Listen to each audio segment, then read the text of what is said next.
Hello everyone, welcome you in my new video. कैसे हैं आप सब? होप कि आप सब बिल्कुल ठीक ठाक होंगे। आज की इस वीडियो का जो टॉपिक है वो है स्वर। और अगर स्वर की मैं बात करूं तो ये संगीत सीखने के लिए बहुत जरूरी ही टॉपिक है। तो मैं इसको एक बड़े आसान तरीके से आपको समझाऊंगी। स्वर के प्रकार क्या हैं और स्वर की परिभाषा क्या है, ये सब आज हम इस वीडियो में पढ़ेंगे। और स्वर का क्या महत्व है हमारे पूरे संगीत में, इसको जानने के लिए आज की ये वीडियो आपको पूरी देखनी पड़ेगी। जो इस चैनल से आज नए जुड़े हैं वो इसको सब्सक्राइब करें और अंत तक इस वीडियो को जरूर देखें, क्योंकि स्वर एक ऐसा टॉपिक है जिससे ही आप संगीत सीख सकते हैं। स्वर जो है ना वो संगीत का प्राण है, यानी कि आत्मा है। अगर स्वर नहीं है तो संगीत नहीं है।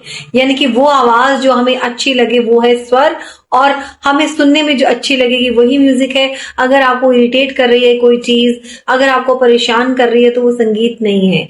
यानी कि स्वर वो चीज है जिससे संगीत में जान आती है। स्वर को बहुत अच्छे से समझने के लिए मैं आपको एग्जाम्पल के द्वारा समझाती हूँ। देखिए कि जिस तरह से आपको हिंदी सीखनी है तो आपको क ख ग स्वर व्यंजन सीखने पड़ते हैं। इंग्लिश सीखने के लिए आपको अल्फाबेट ABCD सीखनी पड़ती है। मैथ सीखने के लिए आपको नंबर्स 1 to 10 या 1 to 100 या उससे आगे नंबर सीखने पड़ते हैं। इसी प्रकार संगीत सीखने के लिए आपको स्वर सीखने पड़ेंगे। और स्वर सिर्फ भारत में नहीं बल्कि जहां कहीं भी संगीत सीखना है ना, उनको स्वर सीखने ही पड़ेंगे। देखिए, हम बहुत सारी आवाजें सुनते हैं लेकिन हर कोई आवाज संगीत नहीं है।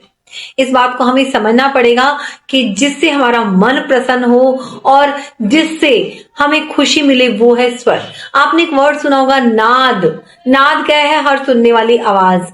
लेकिन कुछ आवाजें ऐसी होती हैं जो हमें अच्छी लगती हैं और कुछ आवाजें होती हैं जो हमें अच्छी नहीं लगती हैं।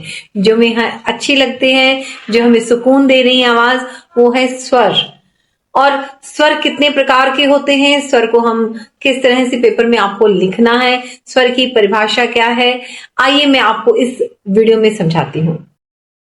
तो ये है आपका टॉपिक स्वर। ध्यान से देखिए, स्वर स्वर कहाँ यूज होता है। स्वर से ही संगीत बनता है। देखिए, स्वर और लय पर चलने वाली 2 पहियों वाली गाड़ी है संगीत। यानी कि स्वर जो हमें अच्छा लगे और रिदमिक हो। बिना रिदम के हमारा संगीत नहीं होता है। इन दोनों चीजों पर टिका है हमारा संगीत। तो स्वर क्या है? संगीत का प्राण है। क्या है? संगीत से ही अगर हम कुछ ये जानना चाहें कि स्वर कहां पर आएगा, तो वो एक प्राण का काम करता है, एक पूरे जान का काम करता है। संगीत का प्राण है जिसके द्वारा संगीत सजीव होकर चलता है। निर्जीव मीन्स क्या होता है? जिसमें जान नहीं होती। सजीव होता है जिसमें जान होती है। तो संगीत में जान कहां से आती है? स्वर से। अब इसकी परिभाषा, वह संगीत उपयोगी नाद क्या होता है? आवाज। संगीत में उपयोग होने वाला नाद जो कानों को मधुर लगे और चित्त को प्रसन्न करे। फिर से देख लीजिए, वह संगीत उपयोगी नाद जो कानों को मधुर लगे और चित्त को प्रसन्न करे। जो हमारे कानों को सुनने में अच्छा लगे, हमें इरिटेट ना करे और हमारे मन को प्रसन्न करे, हमें मधुर लगे, वो है स्वर। संगीत में कितने स्वर होते हैं? 12। आपको ध्यान रखना है, संगीत में टोटल स्वर 12 होते हैं। कौन कौन से होते हैं? शुद्ध स्वर और विकृत स्वर। शुद्ध स्वर कौन से होते हैं? जो स्वर अपने नियत स्थान पर कायम रहते हैं, ना ऊपर की ओर जाते हैं ना नीचे की ओर जाते हैं। तो वो स्वर अपने नियत स्थान पर रहते हैं। जैसे सा रे गा म प ध नि, इन स्वरों को लिखने के लिए कोई किसी तरह का चिन्ह नहीं आता। तो वो हो गए हमारे शुद्ध स्वर। और विकृत स्वर कौन से होते हैं? जो स्वर अपने उचित स्थान से, अपनी शुद्ध अवस्था से नीचे की ओर या ऊपर की ओर हट जाते हैं, उनको हम विकृत स्वर कहते हैं।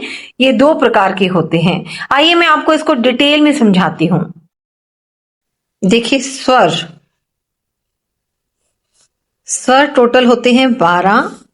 इसके 2 टाइप्स होते हैं, है ना। एक होता है शुद्ध, बिल्कुल प्योर, जिसमें कोई मिलावट नहीं है। और इन्हीं में से ही हमारे विकृत स्वर निकलते हैं, है ना। जैसे शुद्ध में कुछ भी थोड़ा सा अगर हम मिला दें तो विकृत हो जाता है, वो इनप्योर हो जाता है। तो शुद्ध हमारे स्वर हैं 7, सा, रे, ग, म, प, ध और नी। ठीक है। अगर मैं विकृत स्वरों की बात करूं तो इसके भी अब 2 टाइप्स होते हैं। कौन कौन से? एक होता है कोमल विकृत कोमल विकृत स्वर और दूसरा है तीव्र विकृत स्वर। क्या है? तीव्र विकृत स्वर। कोमल स्वर होते हैं 4 और तीव्र विकृत होता है 1। अभी देखिए, अगर हमारी आवाज एक जैसी कभी भी नहीं रहती है, कोई म्यूजिक आपने सुना होगा, वो एक स्ट्रेट फॉरवर्ड नहीं चलता है, वो कभी आवाज ऊपर होती है, कभी नीचे होती है। आपको विकृत स्वर डिटेल में समझाती हूँ। सा, रे, ग, म, प, ध, नी। अब जब हमारी शुद्ध अवस्था, ये शुद्ध स्वर है 7, कितने हैं? 7। अब हमारी शुद्ध अवस्था से कोई स्वर नीचे या ऊपर की तरफ जाता है ना, तो वह शुद्ध हो जाता है, विकृत हो जाता है। तो रे है ना, अपनी जगह से थोड़ा कम हो गया, इधर आ गया ये, तो ये 7 से ऊंचा हुआ और शुद्ध रे से नीचा हुआ। ऐसे ही ग, देखिए ये रे, ये ग, ये ध और ये नी। जैसे कि मैं आपको समझाऊं, अगर 1 2 3 4 5 में से 1 और 2 का मिड पॉइंट क्या होता है? 1.5। तो 1.5 1 से क्या हुआ? ऊंचा हो गया और 2 से नीचा हो गया। अगर मैं इधर बात करूं 2.5 की, तो 2 से ऊंचा हो गया और 3 से नीचा हो गया। तो ऐसे ही सारे गामा में सा शुद्ध से ऊंचा, रे कोमल होता है और रे शुद्ध से नीचा होता है। ऐसे ही ग, ऐसे ही ध, ये शुद्ध स्वर हैं, तो शुद्ध ध से नीचा ध कोमल और प शुद्ध से ध ऊपर। ऐसे ही नी शुद्ध से नीचा और ध शुद्ध से नी, ये कोमल जो है ना ऊंचा हो जाएगा। अब इसका साइन क्या है? इसके नीचे ये लाइन लगती है, रे ग ध नी। तो हमारे 4 स्वर हो गए, रे ग ध और नी। इनके नीचे हमारी लाइन लगती है, ये 4 स्वर हो गए। एक स्वर होता है ऊंचा, ये होता है म। ओनली हमारे पूरे म्यूजिक में सिर्फ एक स्वर ऐसा होता है जो ऊंचा होता है, तो ये म है, इसका साइन है, उसके ऊपर ऐसी स्टैंडिंग लाइन आती है। तो हमारे कितने स्वर हो गए? 4 स्वर हो गए, रे ग ध नी। इनके नीचे ऐसे लाइन लगती है और ये म तीव्र है, इसके नीचे एक स्टैंडिंग लाइन लगती है। तो ये 4 स्वर ये हो गए और 7 स्वर ये हो गए, तो टोटल हो गए 12। ये देखिए, कोमल विकृत स्वर की जो स्वर उचित स्थान से या अपनी शुद्ध अवस्था से नीचे की ओर जाते हैं वो कौन से होते हैं? जैसे मैंने आपको बताया, रे गा धा नी। और तीव्र विकृत जो स्वर अपनी उचित स्थान से अपनी शुद्ध अवस्था से ऊपर की ओर जाते हैं वो तीव्र होता है, वो है 1। तो टोटल हो गए 12। और जो सा प स्वर है ना, वो अचल स्वर होते हैं, वो अपनी जगह से ना तो नीचे जाते हैं ना ऊपर की तरफ जाते हैं।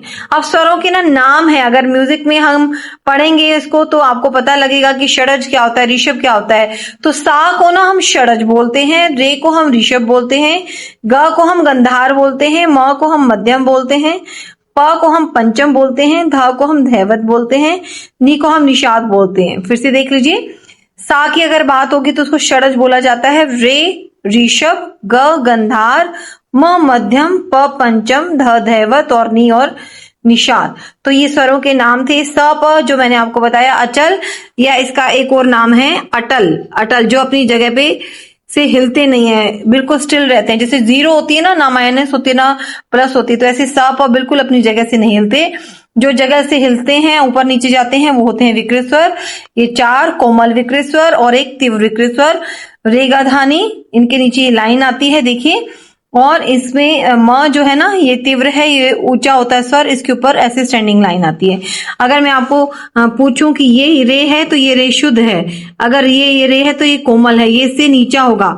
ग शुद्ध है लेकिन ये ग से नीचा हो गया, ग कोमल बन गया। ध शुद्ध है, ध कोमल, अगर ध इससे नीचा हो गया शुद्ध से, ठीक है। और नी की मैं बात करूं, नी कोमल हो गया, ये क्या हो गया? नी कोमल, नी शुद्ध से नीचा होगा। और ये म जो है ना शुद्ध है और ये म से ऊंचा हो गया। तो ये आपका चैप्टर है कोमल विकृत स्वर, तीव्र विकृत स्वर, और ये मैंने आपको नाम बता दिए हैं। इस वीडियो में आपने देखा कि स्वर की परिभाषा क्या है, स्वर के प्रकार क्या हैं और स्वर के नाम क्या है। आई थिंक आपको सब कुछ समझ में आ गया होगा। अगर आपको कुछ भी समझ में नहीं आया या कुछ पूछना चाहते हैं, आपकी कोई क्वेरी है, तो आप कमेंट सेक्शन में पूछ सकते हैं। अगर आपको वीडियो अच्छी लगी हो तो सब्सक्राइब, लाइक और शेयर जरूर करें। मिलते हैं एक नई वीडियो में एक नए टॉपिक के साथ। Bye bye, take care.